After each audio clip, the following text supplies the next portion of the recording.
greatest form of control is where you think you're free when you're being fundamentally manipulated and dictated to. One form of dictatorship is being in a prison cell and you can see the bars and touch them. The other one is sitting in a prison cell but you can't see the bars, so you think you're free. What the human race is suffering from is mass hypnosis. We are being hypnotized by people like this. Newsreaders, politicians, teachers, lecturers. We are in a country and in a world that is being run by unbelievably sick people. And the chasm between what we're told is going on and what is really going on is absolutely enormous. The greatest hypnotist on planet Earth is an oblong box in the corner of the room. It is constantly telling us what to believe is real.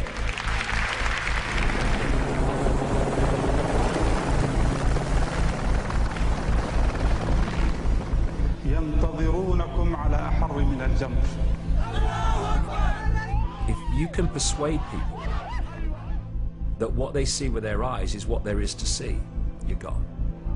Because they'll laugh in the face of an explanation that portrays the bigger picture of what's happening. And they have.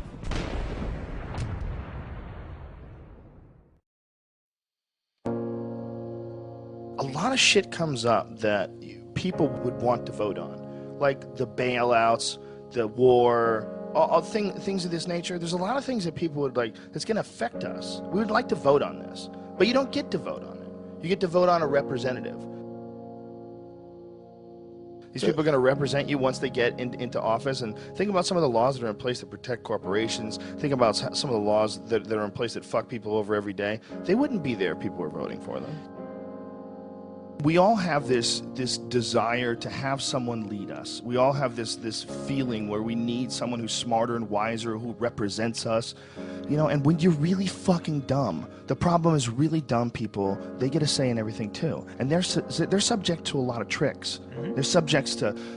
They're subject to nationalism. They're subject to these kind of ridiculous rah, rah, rah America speeches that don't say jack shit. They say nothing. It's all just this cheerleading fucking event. And they're subject to it. They can't help it. They're dumb. They don't know they're being bullshitted. They grew up around dumb people. They go to work with dumb people. There's no one in their family that's interesting or asks any questions at all, and they just get sucked right into it, man. This society is so greedy, we're willing to go to war. We're willing to go places and send these big metal machines that kill people and fuck people up just so we can make more money. And the way our society is set up, I mean, I've heard it argued, and argued successfully, that our society runs on war. You know, it runs on the domination of the other parts of the world. And literally, that's the only way you can control a gigantic chunk of the globe. You have to keep everybody down, you know, and that's what our society is based on. We can't be fighting over each other because, you know, this guy's like 1 million people die in Iraq, and everybody goes, hey, as long as it doesn't happen over here. But it is, right. That is over here. It's just over here, over there. It's the same thing. It's some people you don't know that were born somewhere else who fucking got jacked. You get trapped in that whole idea of, you know, this is my team, these are my people, and, you know, someone fucking plays a country music song and throws up a flag, and I'm in. Fuck it. It feels good. Feels good to be in, right? Feels good. God bless America. Feels good. Singing around with a bunch of other people and you're all drinking. We're the fucking baddest motherfuckers on the planet. Woo! And that's how people get recruited. It's a clusterfuck, man. These poor fucking kids, man. Could you imagine being 18, 19, being talked into doing this shit for a bunch of bloodthirsty motherfuckers who just are trying to get whatever they're trying to get over there, whatever the fuck it is, whether it's lithium, you know, minerals in the mountains that they use to make cell phones, whether it's 90% plus of the world's opium supply, 90 fucking percent. That is a multi-billion-dollar business. And if you think these fucking industrialist cocksuckers that are running the world are going to leave that money behind, you're fucking crazy. Dude, they've got United States Army troops guarding Poppy Field. There's fucking so much heroin there. I mean, it's incredible. The fucking brother of the president of Afghanistan, his brother was selling heroin and getting paid by the CIA. I mean, god damn it. Heroin is absolutely addictive, okay? People who try heroin get hooked. Heroin is everywhere. Okay, so you need to sell it. Someone's selling it. Who's selling it? I don't know, but 90% of it comes from this one place where we have to be to save our freedom. You can't criticize it, because if you criticize it, you're a shithead. You don't appreciate the troops and what they're doing for you, and that's not the case at all. I just don't like the idea of these fucking people leading us in any direction where you need to sacrifice your life. Well, I don't believe it. I don't believe them. When there's been so many fucking lies. I mean, the more you look it up, the more, I mean, go into any of the stories on the weapons of mass destruction before we invaded and compare them to what we actually know that they really knew when they said that. It's like they did it on purpose. They wanted to get in there for whatever fucking reason. And if it's some crazy, the world is going to end if we don't stop this, but we can't tell you shit, like, I would love to believe you. I would love to believe that the reason why you're not telling us exactly what the fuck is going on is because you're really protecting us from some insanely evil thing that if we knew about it, society would collapse. But our strong, brave, powerful leaders are going to guide us without our knowledge. I would love to believe you. If you weren't all full of shit. We're going to have to step back and look at it all in a different way. And I don't think you're going to get that from just voting for president and dealing with all this nonsense that we have right now with the the two-party system. We're spinning our wheels. We're not getting any traction. This is all nonsense. It's the same nonsense with Obama that we dealt with Bush. Special interest groups controlling what people say and do and what direction the country goes in and save us from the bad guys. Just shut the fuck up, man. It's the same nonsense. Operation Northwoods was something that was plotted out during the 1960s, signed by the Joint Chiefs of Staff, where they were going to fake terrorist attacks on American civilians and blame it on the Cubans so we could go to war with Cuba.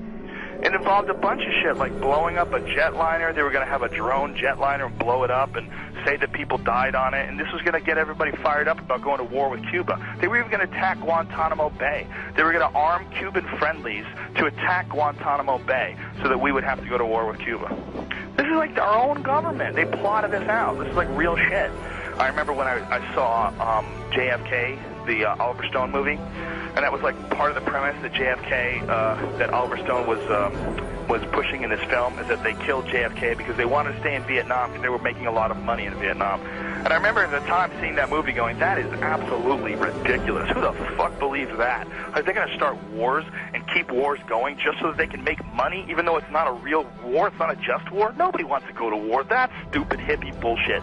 Well, as I got older and I started investigating history, you know, from way back to Vietnam, to the Gulf of Tonkin, to all the shit that happened when Kennedy and Nixon were in office, to all the shit that happened with Reagan and the Contras in Nicaragua and the Sandinistas, and all the different various things that have happened in human history where it's clear that the United States is, you know, we're fucking around with all kinds of things all the time to make money.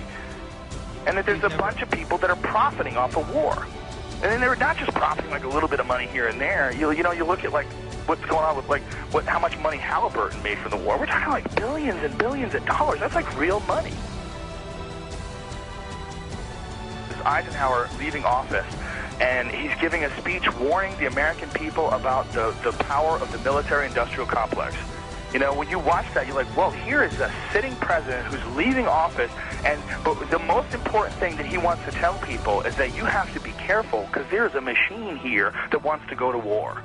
There's a business behind going to other countries and fucking people up and taking their shit. And they come up with reasons to do this. And they sacrifice American lives to do this. And they do it for profit. And it sounds absolutely ridiculous. It sounds absolutely outrageous that the greatest country on earth could be involved in something like that from the get-go. But yet, that's what history says. That's how it points. It points in that direction. It points in that direction that it's going in. In the councils of government, we must guard against the acquisition of unwarranted influence, whether sought or unsought, by the military-industrial complex. The potential for the disastrous rise of misplaced power exists and will persist. We must never let the weight of this combination endanger our liberties or democratic processes.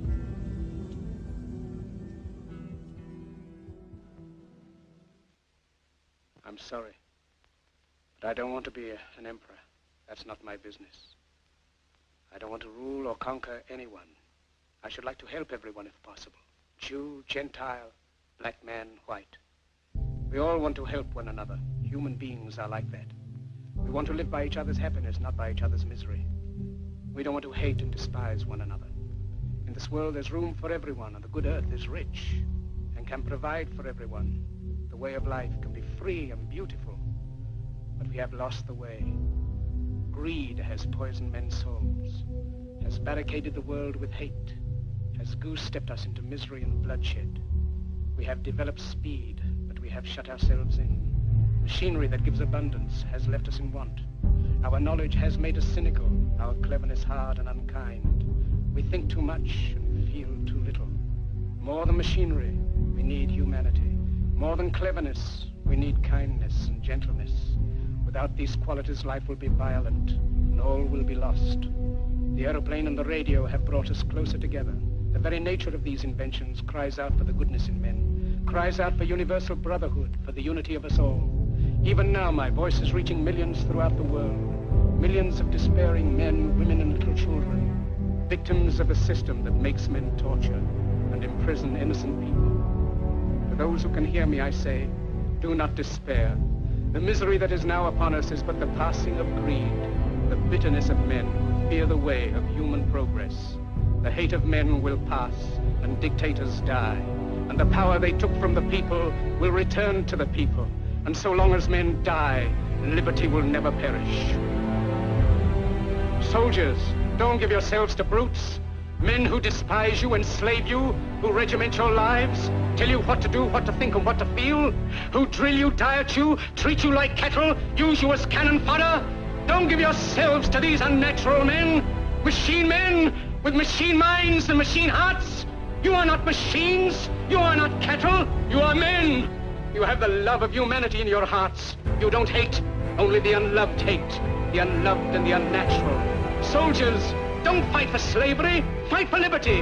In the 17th chapter of St. Luke it is written, the kingdom of God is within man, not one man nor a group of men, but in all men, in you. You, the people, have the power to create machines, the power to create happiness. You, the people, have the power to make this life free and beautiful, to make this life a wonderful adventure.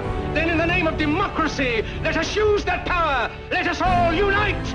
Let us fight for a new world, a decent world, that will give men a chance to work, that will give youth a future and old age a security.